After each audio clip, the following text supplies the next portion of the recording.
Bismillahirrahmanirrahim. Assalamualaikum warahmatullahi wabarakatuh. Waalaikumsalam warahmatullahi wabarakatuh. Alhamdulillahilladzi syarrafa al-anama bi sahibil maqamil a'la wa kammala as-su'uda bi akrami mauludin hawa syarafan wa fadlan. Khalaqahullahu ala ahsani suratin biwajhin la yura ahsana minhu wala ahla. Allahumma salli wa sallim ala sayyidina Muhammadin salatan tamla'u biha qulubana nura wa salahan wa surura wa rizqan wasi'an midrara wa ala alihi wa sahbihi wa sallim tasliman katsira amma ba'd. Ma'asyiral hadirin wal hadirat, al-aba wal ummahat wa jami'at talabah rahimani wa rahimakumullah. Alhamdulillah, bersyukur kita kepada Allah Subhanahu wa taala yang telah memberikan kepada kita semua taufik dan juga hidayahnya dan memilih kita di antara jutaan bahkan miliaran umat dijadikan umat Nabi Muhammad sallallahu alaihi wa alihi wa sahbihi wasallam. Tidak panjang lebar, insyaallah kita akan membuka kajian di setiap hari Ahad ketiga kitab kajian tentang sirah atau syama'il, bagaimana sikap dan juga bagaimana perawakan, atau lebih ringkasnya paras zahir, surah zahirah sama surah batinahnya Nabi Muhammad sallallahu alaihi wasallam. Gambaran zahir, paras zahir dan juga paras batinnya beliau. Jadi setiap manusia itu likulli insanin suratani. Setiap manusia itu mempunyai dua rupa, dua bentuk, dua paras, surah zahirah sama surah batinah, paras zahir dan paras batin. Atau surah zahirah ini lebih dikenal dengan sebutan khalqun, ciptaan paras zahir. Kalau orang punya paras zahirnya ganteng, tampan, sempurna, sering kita sebut dengan sebutan, kalau bahasa Arabnya itu fulanun hasanul khalqi. Dia ini orang yang paras zahirnya sempurna, tampang zahirnya sempurna. Kalau surah batinah bahasa Arabnya dikenal dengan sebutan khuluqun, budi pekerti. Sering disebut kalau orang punya budi pekerti yang baik, hati yang bagus, itu dengan sebutan fulanun hasanul khuluqi. Ini orang yang bagus surah batinahnya, budi pekertinya. Nah, kita insyaallah dalam kajian Ahad ketiga kita mengambil kitab Muhammad sallallahu alaihi wasallam, Al-Insanul Kamil. Nabi Muhammad sallallahu alaihi wasallam adalah manusia yang sangat sempurna. Ini kitab karya Al-Alim Al-Allamah Al-Muhaddis Abu Ya Sayyid Muhammad bin Alwi Al-Maliki Al-Hasani. Beliau ini guru dari guru kami, almarhum guru kami Abu Ya Sayyid Ahmad Naufal bin Abdullah bin Ahmad bin Hamid Al-Kaf. Sayyid Muhammad bin Alwi Al-Maliki wafat kisaran 2003 atau 2004, dan guru kami Abu Ya Sayyid Ahmad Naufal Al-Kaf tahun 2020. Rahimahumullah rahmatal abrar. Sayyid Muhammad bin Alwi Al-Maliki adalah seorang ahli hadis, sangat pakar dalam bidang ilmu hadis dan ilmu-ilmu lainnya. dikenal dengan kejeniusannya. Bahkan ketika beliau masih berumur muda, beliau mengarang kitab ada namanya Mafahim Yajibu an Tusahhah, pemahaman-pemahaman yang wajib untuk diperbaiki. Kitab ini banyak membantah beberapa hal-hal yang gampang dikafirkan oleh sebagian kelompok atau dinyatakan dosa, tidak ada dalilnya. Beliau mengarang kitab ini untuk jam'ul ummah, mengumpulkan umat menjadi satu suara. Terkadang timbul perpecahan dikarenakan tidak memiliki pemahaman yang selaras. Padahal jikalau kita betul-betul mampu atau juga betul-betul merenungkan Al-Quran dan hadis, insya Allah kita tidak akan pernah berbeda pendapat kecuali dalam hal-hal furu' saja, hal-hal yang bersifat cabang di dalam agama Islam. Nah, kitab ini Muhammad sallallahu alaihi wasallam Al-Insanul Kamil ini banyak membahas dari bagaimana sisi kehidupan Nabi sallallahu alaihi wasallam dari segi surah zahirah atau surah batinah, paras zahir atau paras batin. Jadi kita akan lebih kenal kepada Nabi sallallahu alaihi wasallam dengan membaca kitab-kitab seperti ini. Membaca kitab-kitab seperti ini amatlah penting. Amatlah penting sekali. Sebab ada seorang mufassir, ahli tafsir, dia menafsirkan ada satu ayat, qala Allah Ta'ala fi kitabihil karim, am lam ya'rifu rasulahum fahum lahu munkirun.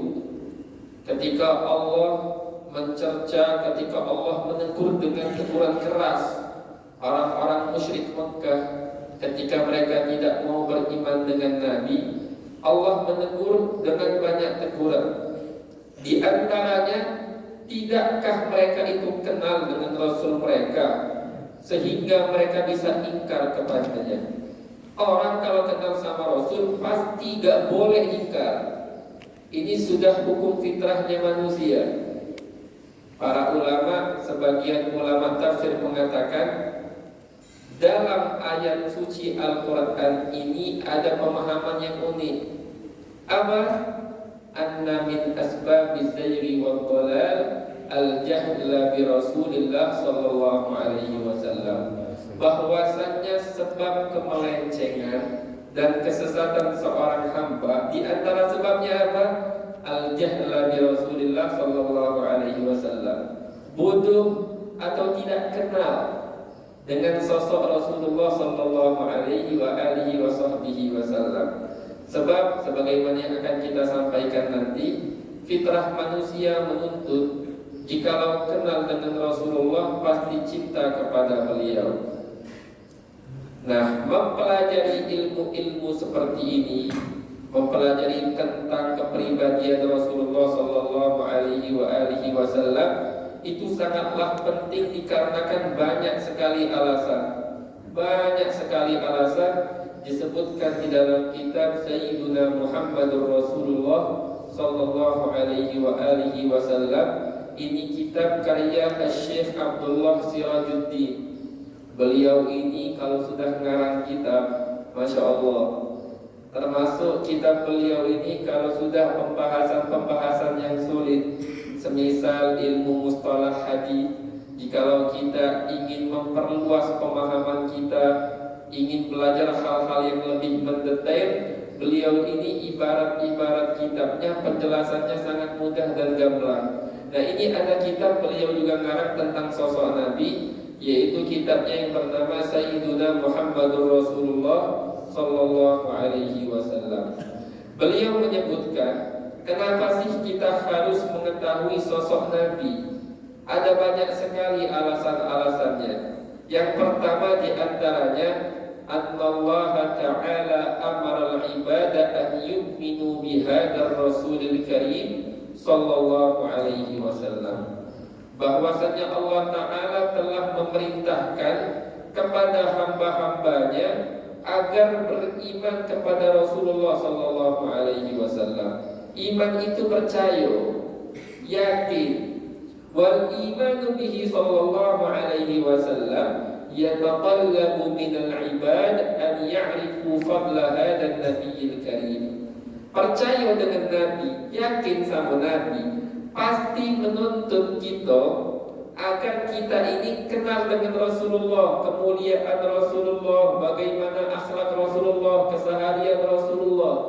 Kita kalau pengen percaya sama wong, kira-kira perlu kenal dulu dah. Tahulah minimal sedikit banyak tentang orang ini, baru berani percaya gitu.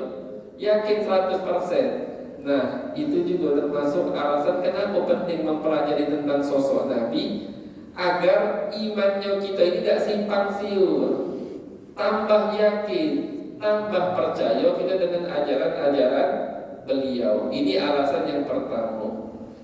Alasan yang kedua disebutkan oleh Syekh Abdullah Sirajuddin,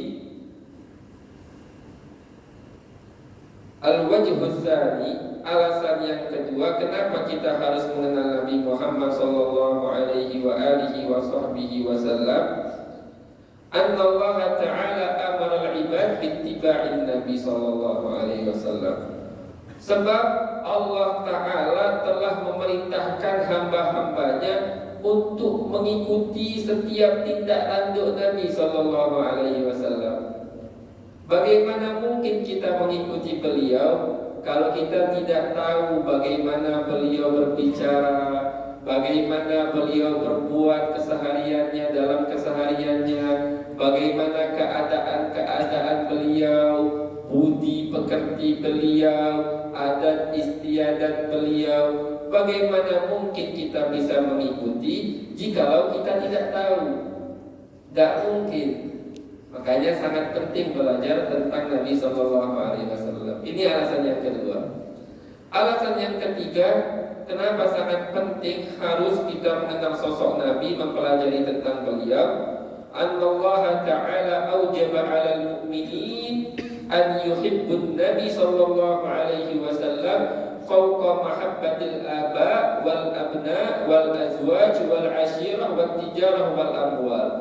Allah Ta'ala telah mewajibkan, di antara sebabnya Allah mewajibkan bagi setiap mukmin dan juga mukminah untuk mencintai Nabi Sallallahu Alaihi Wasallam di atas segalanya. Lebih cinta dengan Nabi ketimbang harta, ketimbang bisnis, ketimbang perdagangan kita, ketimbang keluarga, pasangan hidup, anak, wong tua.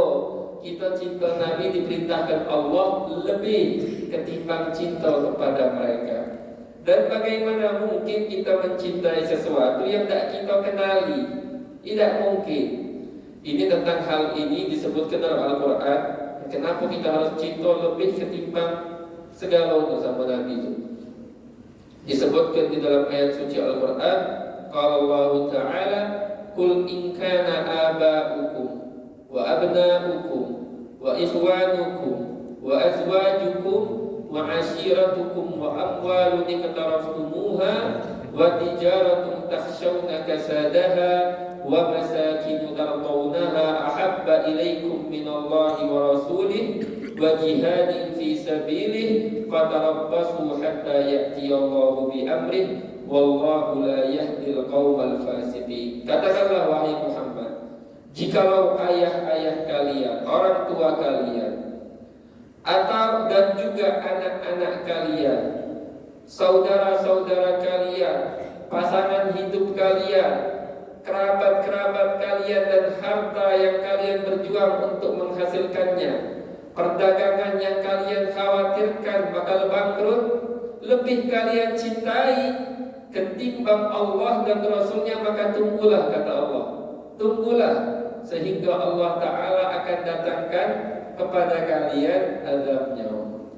Jadi sangat penting ya, cinta Allah dan cinta Rasul hukumnya wajib. Makanya jangan heran, sebenarnya yang bikin kita cinta sama Rasul itu apa? Tak kenal sama beliau. Nah, disebutkan juga sama Syekh Abdullah Sirajuddin, wong kalau kenal sama Nabi pasti cinta. Kenapa? Karena sebabnya cinta itu kembali kepada tiga hal. Al-jamal wal kamal wan nawal. Keindahan, kesempurnaan, dan juga jasa, pemberian atau jasa. Kita kalau cinta sama sesuatu, fitrahnya manusia tidak bakal bisa cinta kepada orang lain kecuali pasti ada sebab salah satu dari tiga hal tadi: jamal, kamal, atau nawal. Keindahan yang ada pada diri yang kita cintai, atau kesempurnaan, atau jasa. Fitrah manusia menuntut cinta sama tiga hal ini. Kalau andai kata kita cinta sama orang lain, pasti ada salah satu di antara tiga hal ini ada pada orang yang kita cintai. Ini keindahan baik dari segi paras zahir atau paras batin. Kita mungkin cinta sama fulan atau fulana dikarenakan akhlaknya bagus, penyabar. Baru siko ini penyabar. Atau dikarenakan dia dermawan, kalau nunjuk itu tidak sayang-sayang. Atau dikarenakan wong ini humoris, wong ini baik, atau semisalnya tidak pernah nyimpen dendam, wajahnya itu kejiwaan wajah wong yang tulus. Kadang kita cinta gara-gara macam itu. Kadang siko atau dua atau tiga keindahan. Lalu bagaimana kalau andai kata seluruh keindahan itu ada pada satu orang? Dan bahkan setiap segi keindahan itu yang berada di puncak tertinggi orang tersebut. Fitrah manusia menuntut kalau kita kenal dengan Nabi, pasti kita cinta sama Nabi. Makanya sangat penting kita belajar ini. Allah memerintahkan kita untuk cinta kepada Nabi melebihi segala hal. Makanya penting bagi kita untuk kenal dengan Nabi. Kenal sama Nabi, pasti cinta sama Nabi. Pasti itu. Karena fitrah manusia menuntut akan hal tersebut. Ini yang ketiga. Alasan yang keempat, Syekh Abdullah Sirajuddin beliau menyebutkan, alasan yang keempat kenapa harus kita mempelajari sirah Nabi. Karena seorang manusia kalau dia membaca, menelaah, mempelajari, meneliti tentang sifat-sifat Nabi Sallallahu Alaihi Wasallam, itu dia akan terkagum-kagum.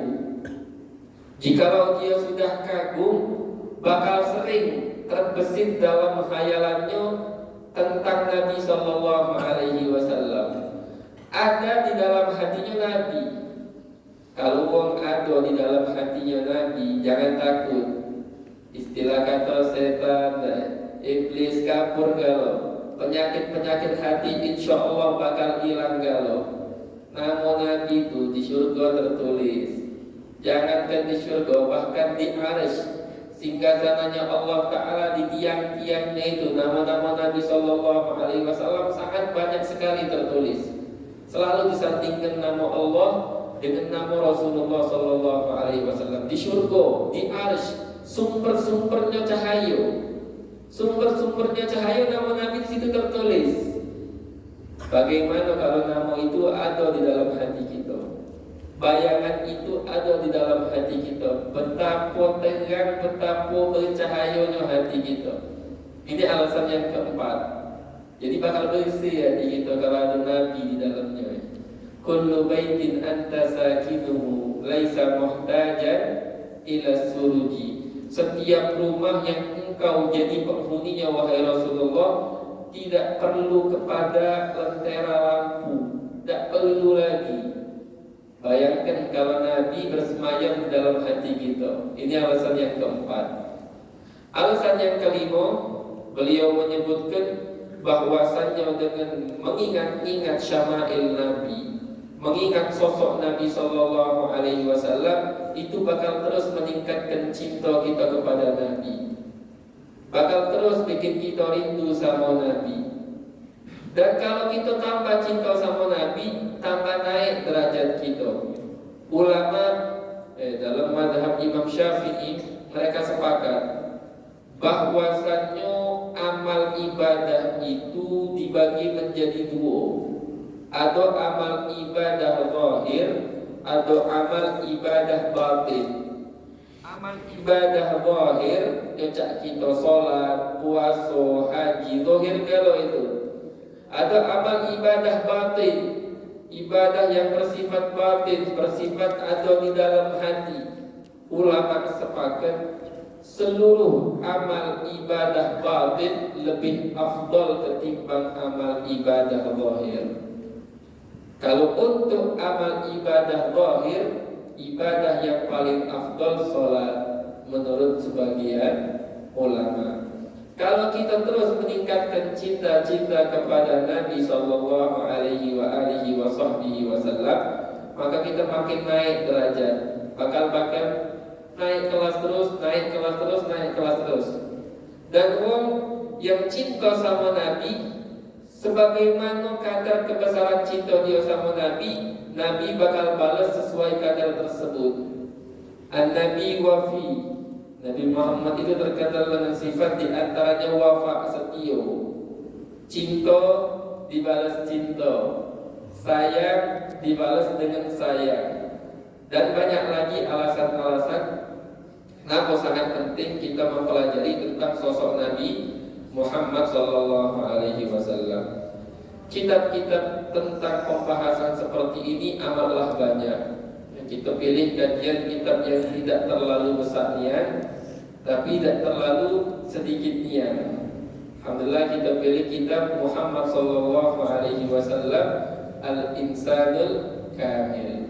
Kalau santri bisa membawa kitab ini, masya Allah, lebih bagus. Bisa diartikan kitabnya, bisa ditelaah, bisa dipelajari, bisa menjadi bekal untuk dunia dakwahnya insya Allah setelah antum semua pulang ke rumah insya Allah. Bismillahirrahmanirrahim. Kita mulai pembacaan kitab ini. Kita mulai bukan langsung dari pembahasan inti, kita mulai terlebih dahulu dari pendahuluan. Sebab ada satu ulama, sebagian ulama mengatakan, Al-kitabu la yu'tika sirrahu illa idza qara'ta min awwalihi ila akhirih. Kitab tidak akan memberikan padamu sirnya, rahasianya, cahayanya, kecuali jikalau engkau telah membacanya dari awal sampai akhir, tak bolong-bolong. Makanya dulu kita kalau punya teman sebagian, kalau nak sakit demam tinggi, panas tinggi, tetap hadir. Sayang tidak hadir belajar itu, sayang. Ingin dapat berkah lebih banyak, dari awal sampai akhir baca. Bahkan sebagian guru kami menasihati, Ustaz, anak tidak faham, sudah ketol, tidak mau belajar. Ustaz kami bilang, hadir yang penting. Usaha faham cukup, berkahnya nanti. Ketika sudah pulang, ketika sudah mengajar, subhanallah, yang dulu sulit untuk terbuka pemahaman tersebut, alhamdulillah sekarang terbuka. Itu keberkahan yang lalu. Bismillahirrahmanirrahim. Alhamdulillahirabbil alamin. Segala puji bagi Allah Subhanahu wa taala, Tuhan semesta alam. Wassalatu wassalamu ala sayyidina Muhammadin. Salawat beserta salam kepada Nabi Muhammad Al-Fatih lima ulik, sang pembuka untuk hal-hal yang tertutup, daripada pintu hidayah, pintu rahmat Allah, pintu cahaya-cahaya Allah Subhanahu wa ta'ala, wal khatimi lima sabaq, dan penutup untuk nabi-nabi yang telah lalu, khatamul anbiya'i wal mursalin, penutupnya para nabi, nasiril haqqi bil haqq, pembela kebenaran dengan cara yang benar, dengan dalil-dalil yang bikin argumen-argumen lawan mati kutu, dengan argumen dalil akli ataupun dalil naqli, wal hadi ila siratil mustaqim wa ala alihi wa sahbihi haqqa qadrihi wa miqdarihi al-'azim, dan sang pemberi petunjuk bimbingan kepada jalan yang lurus, jalan yang benar, dan salawat beserta salam juga curahkan kepada keluarga Nabi dan para sahabatnya sesuai hakikat kadar Nabi dan kedudukan Nabi yang amatlah agung. Ini mirip dengan sholawat apa? Sholawat Fatih. Sholawat itu banyak, jenis-jenisnya sholawat itu banyak. Atau sholawat inilah, sholawat itulah, macam-macam. Intinya setiap sholawat, nak sholawat apapun, satu kali dibalas 10 kali sama Allah Subhanahu wa Ta'ala, bahkan bisa lebih. Tergantung kadar kecintaan kita dan juga tergantung niat-niat kita.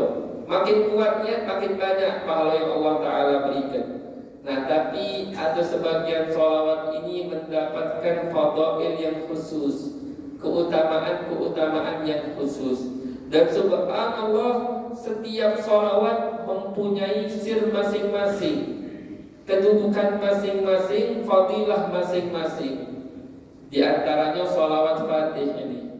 Sholawat Fatih ini bunyinya macam ini: Allahumma salli wa sallim ala sayyidina Muhammadin al-Fatihi lima ughliq wal khatimi lima sabaq nafiril haqqi bil haqq wal hadi ila siratil mustaqim wa ala alihi wa sahbihi haqqa qadrihi wa miqdarihi al-azim. Disebutkan barang siapa yang baca sholawat Fatih di malam Jumat sebanyak 100 kali, insya Allah dapat berjumpa dengan Nabi Sallallahu Alaihi Wasallam di alam mimpi, insya Allah Taala. Dan guru kami almarhum Abu Ya Sayyid Ahmad Naufal bin Abdullah Al-Kaf, dulu pernah ada salah satu santri datang ke beliau, lagi hari hujan datang, ngomong sama guru kita ni Abu Ya Sayyid Ahmad Naufal, wahai guru, tolong berikan kepadaku ijazah. Kalau aku amalkan amalan ini, insya Allah bakal selalu dekat dengan Allah, dekat dengan Rasul. Cinta sama Allah, cinta sama Rasul, dicintai sama Allah dan dicintai sama Rasul. Akhirnya guru kita ngomong, sebentar, insya Allah nanti anak kabari. Tunggu berhari-hari, subhanallah, sampai suatu hari ketika murid ini membalikkan sendal gurunya, khidmat kepada gurunya ngomong, lazimi baca sholawat Fatih sehari sebanyak 100 kali. Sholawat Fatih tiap harinya sebanyak 100 kali ya. Insya Allah bakal terjaga, insya Allah. Sebab terutama di akhir zaman ini, dengan memperbanyak sholawat, insya Allah kita bakal selamat dari segala penyakit atau fitnah-fitnah akhir zaman. Disebutkan dalam satu syair, in syi'ta min ba'di dhalalati tahtadi salli 'alal hadil bashiri Muhammadi. Jikalau engkau mau ingin mendapatkan hidayah, terselamatkan daripada kesesatan, salli 'alal hadil bashiri Muhammadi, bersolawatlah kepada Nabi Muhammad sallallahu alaihi wa alihi wa sahbihi wasallam, sang pemberi hidayah, sang pemberi petunjuk. Beliau As-Sayyid Muhammad bin Alwi Al-Maliki melanjutkan kitabnya, Innal inayata bisiratin nabawiyah, sesungguhnya memperhatikan sirah Nabi, wal ihtimama biha, dan peduli dengannya, qad tanawalahul kuttabu min nawahihil mukhtalifah, telah sering dibahas oleh para penulis-penulis buku, penulis-penulis kitab dari segi yang bermacam-macam. Ada yang bahas dari pergi paras zahir, ada yang bahas dari segi jihadnya Nabi, macam-macam.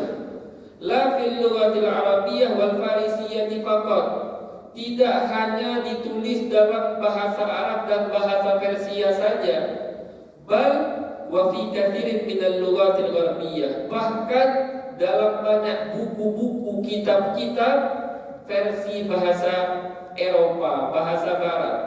Wa min bainihal Inggrisiyah, di antaranya bahasa Inggris, kata Habib Muhammad Al-Maliki, allati hiya aktsaru lughatil gharbi ihtimaman bil janabin nabawi. Bahasa Inggris ini bahasa yang paling banyak memperhatikan sisi sejarah Nabi Muhammad sallallahu alaihi wasallam. Fa innaha ghaniyatun bi kutubin tabhathu 'anis sirah.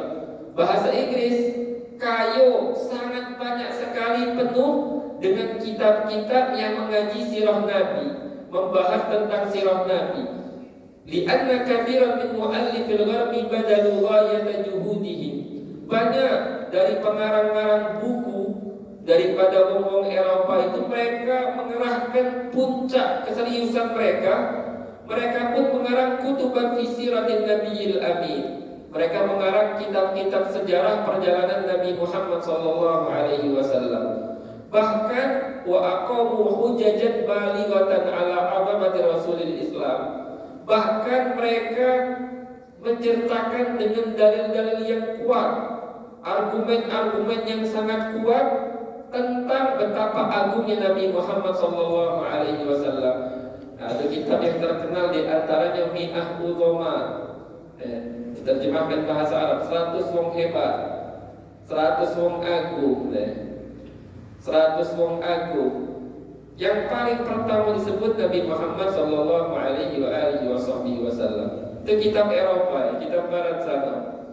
Dan mereka mengakui Nabi Muhammad sallallahu alaihi wasallam penuh dengan keutamaan, dan berkat Nabilah kehidupan manusia ini terbebaskan, masyarakat terbebaskan dari wujud bentuk penghambaan atau ikut-ikut saja tradisi-tradisi yang jelek, terbelenggu dengan hal-hal yang hina, hal-hal yang buruk, di antaranya membunuh anak kecil, mengubur anak kecil hidup-hidup, minum arak sana sini, yang kuat mendolimi yang lemah. Ini dihilangkan semua berkat Nabi Muhammad sallallahu alaihi wasallam. Mereka mengakui ini. Bahkan mereka mengatakan inna da'watahu alaihi salatu wassalam rafa'atil ummata min hadidis syaqa ila awajis sa'adah fi sinin ma'dudah. Sungguh dakwahnya Rasulullah sallallahu alaihi wasallam itu telah mengangkat bangsa dari jurang kesengsaraan menuju kepada puncak kebahagiaan. Mereka mengakui hal ini. Tapi kata Sayyid Muhammad bin Alwi al-Maliki, wa in kana dirasatuhum wa kutubuhum la takhlu min dassin wassum. Meskipun ini hati-hati, penelitian mereka, pembahasan mereka, tulisan-tulisan mereka, kitab-kitab mereka itu tak lepas di dalamnya ada sisipan-sisipan yang tak baik, ada selundupan-selundupan yang tak baik, dan ada racun-racun di dalam kitabnya mereka. Walaupun tak seluruhnya, tapi ada hal-hal seperti itu.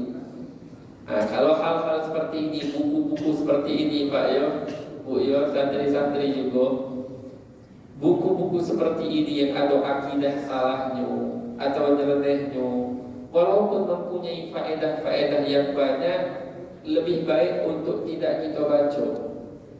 Terutama pecah ilmu filsafat yang tercampurkan dengan akidah-akidah yang nyeleneh, akidah-akidah yang melenceng.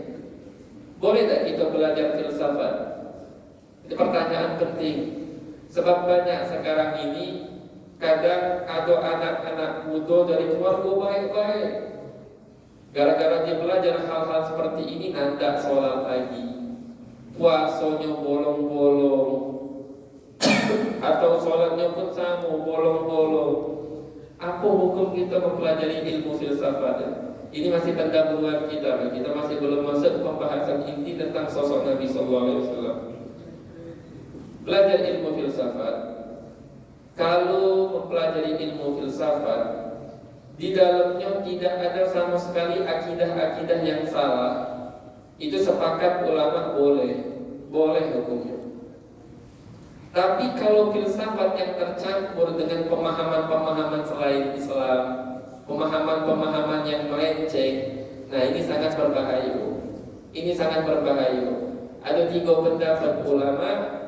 Lebih baik kita ambil pendapat yang bikin agama kita lebih terjaga. Ada 3 pendapat ulama. Pendapat yang pertama, ini ulama-ulama hebat galau, pakar galau. Imam Nawawi, Imam Suyuti, Imam Ibnu Salah ngomong haram secara mutlak. Haram secara mutlak, bahaya. Mereka ngomong apa? Darul mafasid muqaddam ala jalbil masalih. Kita menjaga diri dari mafsadah kerusakan itu lebih dikedepankan ketimbang kita mendatangkan maslahat. Betul, mempelajarinya ada maslahat, tapi ada madarat juga.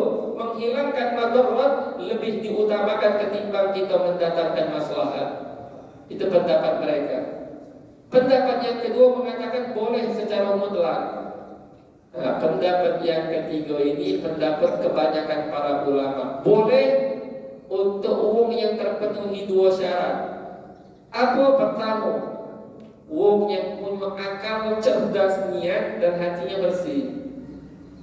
Itu syarat pertama. Syarat yang kedua, dia ini sangat pandai, sudah pintar dalam ilmu tafsir Quran dan ilmu hadis. Akidahnya sudah benar. Dia paham akidah Ahlus Sunnah wal Jamaah beserta dalil Al-Quran hadisnya dan juga dalil rasional, dalil secara akal. Kalau baca itu baru boleh, kalau tidak haram. Nah ini sangat penting. Oh tak apa Ustaz, aku ni baca kitab ini, kalau yang aku agak jiwa agak salah untuk dipahami, aku lewati baik. Kalau aku jiwa sekiranya aku baca fahami, alhamdulillah, apa salahnya baca memahami sedikit. Kalau yang ngomong macam ini apa kita jawabnya? Yang antum pahami itu yang kita ngeri. Yang antum anggap antum pahami itu kita yang takut itu. Kenapa? Takutnya pemahamannya salah. Takutnya pemahamannya salah. Contoh, agak didatangi pembahasan akidah nyeleneh beserta dalilnya. Dia paham 100% tentang pembahasan itu. Ketika menjawab akidah nyeleneh ini, pahamnya tidak 100%. Akhirnya nyangkut dalam hati dia keraguan, syubhat-syubhat akidah nyangkut. Makanya lebih bagus jangan. Tapi kalau Anda merasa mampu nak mengikuti pendapat-pendapat yang mengatakan boleh, dipersilahkan. Tapi sebaiknya kita ini dalam urusan agama ini ya berhati-hati ya. Kita pernah punya sepupu itu cerita banyak ya. Kuliahnya bagian filsafat, dia cerita banyak, bertanya banyak hal. Dan subhanallah hampir jatuh ke dalam hal-hal yang seperti ini. Hal-hal yang jatuh seperti ini, hampir mereka jatuh dalam hal-hal yang seperti ini. Jadi lebih baik kita menjauhi hal-hal yang seperti ini, kita jauhi. Makanya Abu Ya'said Muhammad bin Abi al-Maliki ngasih peringatan fa innahu la yanbaghi khalqu istikatil mutlaqati 'alaiha. Tidak pantas, tidak cocok kalau kita nak baca kitab-kitab seperti itu lepas. Kita lepaskan percaya penuh dengan apa yang ada di dalamnya. Kurang pantas kata Abu Ya'said Muhammad bin Abi al-Maliki, karena ini berbahaya dah. Garis merah selangkah. Jangan sampai kita lewati.